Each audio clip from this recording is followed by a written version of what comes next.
Sumpah pocong adalah salah satu ritual yang dikenal luas dalam budaya Indonesia, khususnya di kalangan masyarakat Jawa. Ritual ini memiliki ciri khas yang unik dan cukup menyeramkan, yaitu melibatkan seorang yang dibungkus kain kafan seperti jenazah dan diminta bersumpah untuk menyatakan kebenaran atau pembuktian ketidakbersalahannya.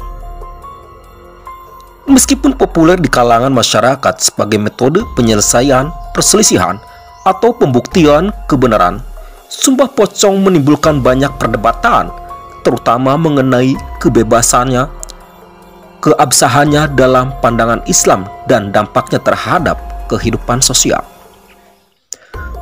Sumpah ini biasanya dilakukan ketika ada perselisihan atau tuduhan yang sulit dibuktikan dengan cara biasa, seperti melalui bukti fisik atau saksi yang memadai. Orang yang disumpah akan dibalut kain kafan, dibaringkan seperti jenazah dan diminta bersumpah di hadapan saksi bahwa ia berkata jujur. Prosesi sumpah pocong seringkali dilakukan di masjid atau tempat suci lainnya dengan tujuan menambah kesakralan dari sumpah tersebut. Dalam beberapa kasus, sumpah pocong dianggap sebagai upaya terakhir untuk menyelesaikan masalah yang telah lama berlarut-larut dan tidak menemukan jalan keluar yang memuaskan bagi semua pihak. Dengan demikian, sumpah pocong tidak hanya menjadi alat pembuktian kebenaran, tapi juga sarana untuk mengakhiri konflik, menciptakan kembali keharmonisan dalam masyarakat. Sejarah awal sumpah pocong dapat ditelusuri kembali ke tradisi lisan dan kepercayaan masyarakat Jawa. Sumpah pocong merupakan bentuk sumpah atau janji yang diucapkan di hadapan makhluk halus, terutama pocong, sebagai upaya untuk mendapatkan keadilan atau pembuktian atas sesuatu. Tradisi ini seringkali muncul dalam situasi di mana seorang merasa tidak mendapatkan haknya atau berurusan dengan sengketa yang sulit diselesaikan secara damai. Sumpah pocong dipercaya berawali dari kepercayaan masyarakat Jawa mengenai kehidupan setelah mati. Masyarakat percaya bahwa pocong adalah roh orang yang belum tenang karena alasan tertentu, seperti tidak adilannya atau kezaliman dialaminya semasa hidup. Oleh karena itu, untuk mendapatkan keadilan, seorang harus melakukan sumpah di hadapan pocong sebagai tanda keseriusan dan keberanian mereka dalam menyelesaikan masalah atau pembuktian kebenaran.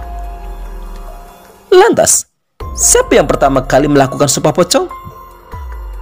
Menentukan siapa yang pertama kali melakukan sumpah pocong sulit dilakukan karena tradisi ini tidak memiliki catatan sejarah resmi, bagian dari kepercayaan rakyat yang diturunkan secara turun-menurun. Praktek ini kemungkinan besar sudah ada sejak lama, berkembang dalam masyarakat Jawa yang memiliki berbagai ritual dan kepercayaan tentang dunia gaib dan makhluk halus. Sumpah pocong biasanya dilakukan dalam konteks sosial dan hukum tradisional. Pada masa lalu, di desa-desa Jawa, sumpah ini sering digunakan sebagai alat untuk menyelesaikan sengketa atau untuk pembuktian kebenaran klaim seseorang. Biasanya masyarakat akan berkumpul dan melakukan ritual sumpah ini dengan penuh keyakinan, mengharapkan agar pocong memberikan keadilan sesuai dengan apa yang mereka yakini.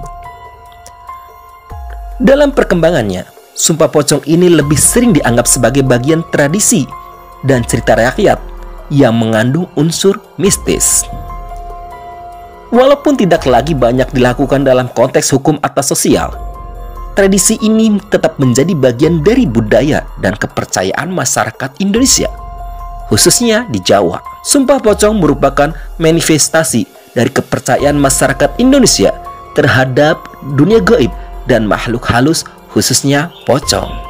Meskipun tidak ada catatan pasti mengenai siapa yang pertama kali melakukan sumpah ini, tradisi ini menggambarkan kekayaan budaya dan kepercayaan lokal yang telah berkembang sejak zaman dahulu. Meskipun praktek ini tidak lagi umum dilakukan dalam konteks hukum atau sosial, sumpah pocong tetap menjadi bagian penting dari warisan budaya Indonesia yang mencerminkan hukum masyarakat dan dunia mistis.